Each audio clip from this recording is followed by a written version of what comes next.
السلام عليكم خوتي، مرحبا بكم. اليوم الجزء الرابع ديال قصة مع مولاة الشيبي. المهم غادي نكملو دابا.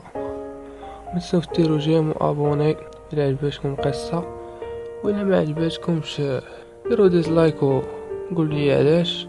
وبالنسبه للدراري اللي كيقولوا قطعت خسر الهضره وداك الشيء، المهم القصه بحال هكا انا ما نقدرش نحبسها. ودابا بديتها تنبدا قصه اخرى وديك الساعه نقطعوها.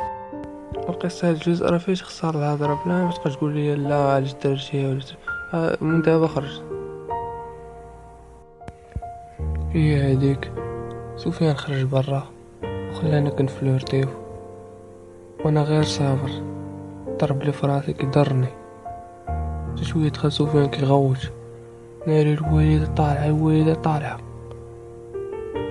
دغيا خرجت انا ونجلاء من الدار، قال لي نطلعو للسطح انا جاي. طلعنا انا واحد 5 دقايق الفوق هو يطلع عندنا. هبطنا هي هاديك، وصلنا شوية حدا دارهم ورجعت للدار. عيطت لفاطمة ودخلت، نعست حتى ل10. فقت لقيت الوالدة حاطة العشاء. خرجت تعشيت وانا نرجع للبيت. تفرجت مية خليفة ونط الطواليت سلخت الحنش ورجعت للبيت. بقيت سهران كندوي مع نجلاء حتى الجوج.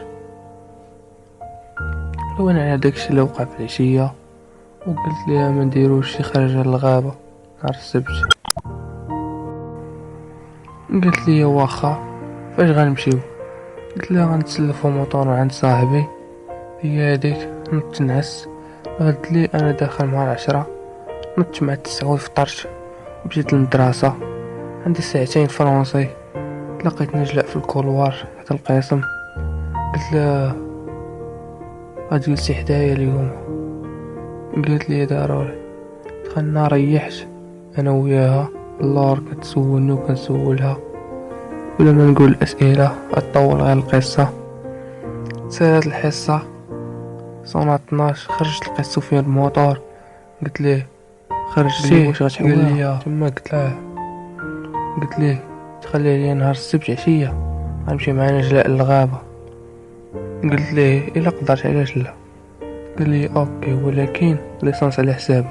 قلت ليه مشات. صافي طلعت معاه، مشينا للحومه ريحنا شويه، دوينا وطلعت للدار. كنت داخل مع الجوج، تغديت قديت شكاره وخرجت. مشيت لليسي، كانت عندي ساعتين ديال العلم حيت الارض. وقفت في الكولوار وهي تجي عندي نجلاء وأميمة. قالت لي نجلاء عاودت أميمة على المشي للغابة وبغات تمشي معانا. هي هاديك وانا نقول لها الكوب الغاديين وأميمة شنو غتمشي دير؟ وهي تنقص أميمة قالت لي عافاك ديوني معاكم. وانا نقول اوكي غنديوك معانا، ولكن سفيان صاحبي تا هو غادي يمشي. هي هاديك دخلنا للقسم. ما جلستش حدايا نجلاء، جلست بوحدي ساعة دازت ثقيلة باش كنفكر من غنتسلف الموطور الاخر. هي هاديك صونات. خرجت مشيت للحومة، تلاقيت سفيان موطور. قلت ليه راه ديك أميمة تا هي باغا تمشي. قلت ليه تسلف موطور مع شي واحد، موطور كنركب عليه انا ونجلاء والموطور الاخر نتا أميمة. قال لي واش غنحوم في الغابة؟ انا نضحك قلت ليه واتبي. قال لي الا كان هكا واخا. طلعت للدار نعس وانا نفيق بشي واحد كيصوني. طليت بلي سفيان.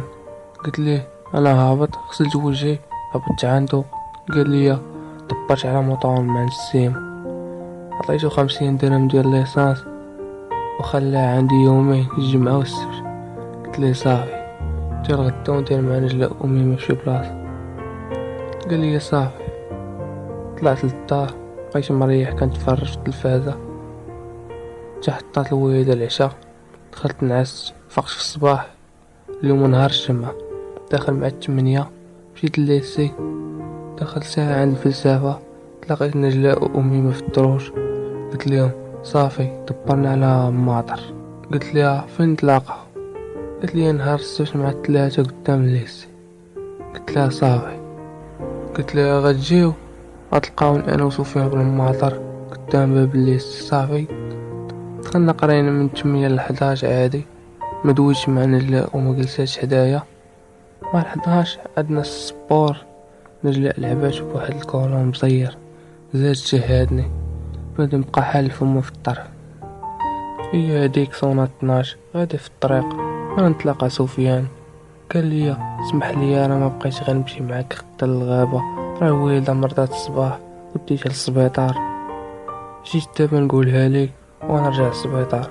انا صافي تصدمت، كلشي ضاع ودرت معاهم وانا نقول ليه. المهم الدراري لعبات ونقاس تاعنا غيكون سالا الجزء الرابع. دير جنب الرجولة وشارك هادشي مع صحابك، ما تنساش دير ابوني وتهلا.